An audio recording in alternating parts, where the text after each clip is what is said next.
applause, please. I'm not here as an actor. I'm here as a barrister. Mm-hmm. My card, Crosby. Read it and give it back. I don't want to spoil the deck. Hey, quite a law firm you have here. Mulholland, Crenshaw, Adams, Fairfax, Wilshire, and La Cienega. Where do you come in? Between Melrose and Franklin on the streetcar. Where's your office? On the streetcar I came up here on. And if you think having a motorman for a secretary is any fun, you just try it sometime. Couldn't even get him to take off his gloves.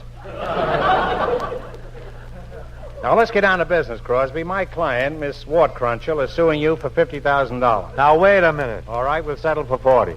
$40,000? If you haven't got it on you, I have the wrong Crosby, and I understand there is a wrong Crosby. 104% right. You must mean Brother Everett, but I don't mean Gummo.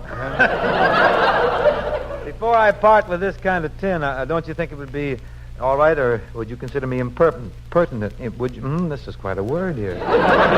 Pertinent. You want to shorten it down and try a different way? I'm doing a small Durante on this word. Would I be impertinent if I asked you why? Very well, but only one question to a defendant. That took care of my answer. Now answer this.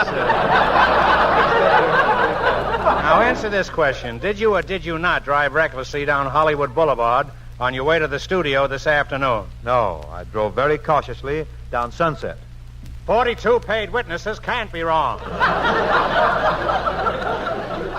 You came down Hollywood Boulevard, and when you turned onto Vine Street, you splashed mud all over my client. Mud? Where would you get mud on Vine Street? I get it from a fellow who's got a dirty mind.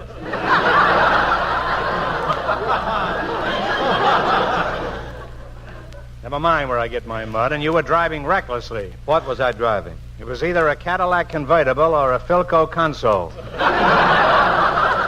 But that's not important. You don't know my sponsor. I don't know any sponsor, and if I did, I'd have a show of my own.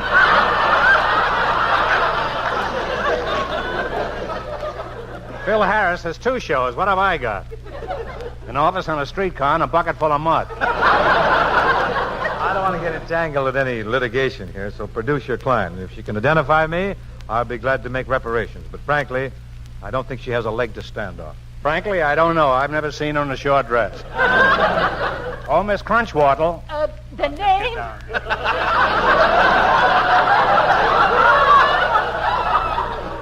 The name is Wortkrunchel, Mr. Giesler. Did you tell her you were Jerry Giesler? I get a much bigger fee that way. Yeah? And if you keep your mouth shut and pay off, I'll split it with you, Crosby. Now, Miss Wortkrunchel, what's your first name? Lana. Lana. Lana, what hollow mockery.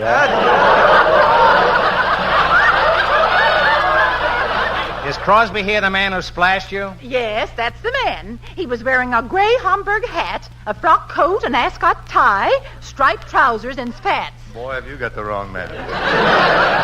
Don't be too sure. Now, Lana, when this man passed you in his car, was he also wearing a diamond stick pin? I'm not sure about that time. If you remember, you hit me in the face with the mud. This entire case is a fraud. If I were wearing a frock coat and spats on Vine Street, I'd have them on now, wouldn't I? Not necessarily. I was wearing a nightgown last night, but I haven't got it on now. It's a matter of opinion.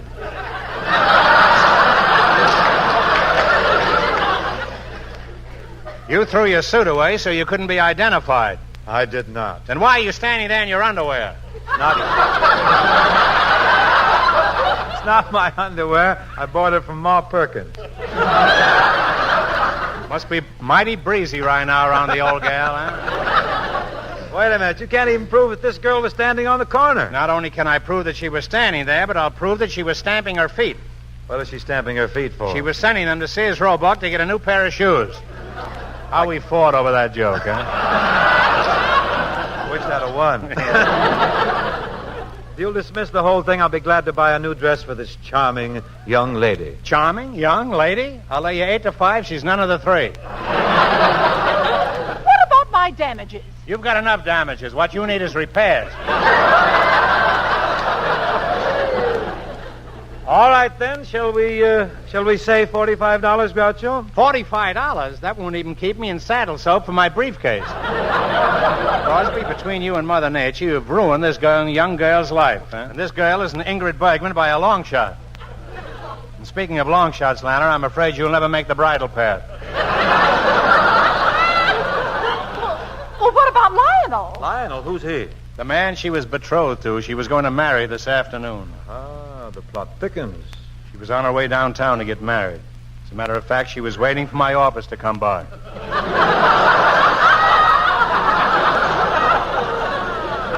For 20 years I've been trying to trap Lionel. Think of how this will sound in front of a jury, Crosby, if they're still awake. 20 years she waits to snag a man, and when she finally gets him cornered, you splash mud on her and he jilts her. Oh, I'm a beast. Speaking of beasts, let's get back to my client.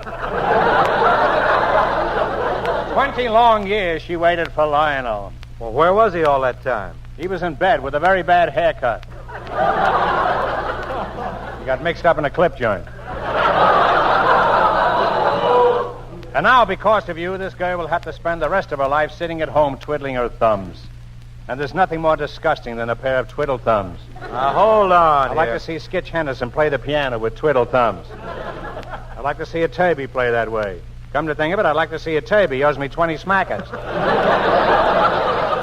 20 smackers. Well, now, that's a nice round figure, and that's just what I'm going to give you. And that's just what I'm going to take.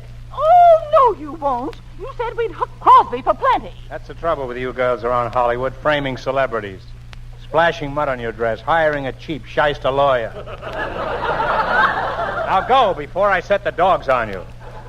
But before you go, I want to say one thing to you. You owe me 85 cents for the mud. Why, it was all your idea. Well, I've got another idea. I'm going south. Oh, goody, we'll go together. Skip it, I'll go west. Wait a minute, I'll get my hat and go with you.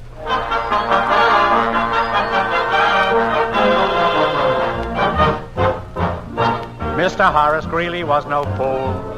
I'm sure that you agree with me that Greeley was no fool. What he is getting at is that Mr. Greeley is no fool. The wisdom of the man can be denied by none, for he's the one who said. Before you go to Buffalo, to Baltimore or Borneo, to Eastern Pennsylvania or Sudan, Go west, young man. if you go to that land, sonny, you will have a lot of money. If you bring the money with you when you come To the long prairie. Yippee-yee, yippee-yee, yippee-yee, yippee-yee, yippee-yee, yippee-yee. Before you read a travel ad or scamper off to Trinidad, to Albany, New York, or Yucatan. Go west, young man. In the East, they live on donuts. In the West, the natives grow nuts. And I'll guarantee you'll go nuts if you come To the long prairie. Yippee-yi, yippee-yi, A cowboy's gal is a real true pal. She will stick to him right or wrong. Go west, young man. Go where the air puts air on your chest, young man. You can ride a bucking bronco or a pony. You can cut a calf in half and make bologna. Go west, young man. Go right out there and give the band to that you can.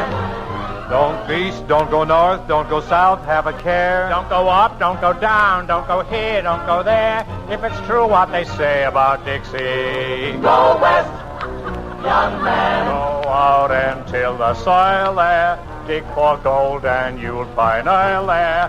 Where the crow flies as the snow flies go. Yes, but ho!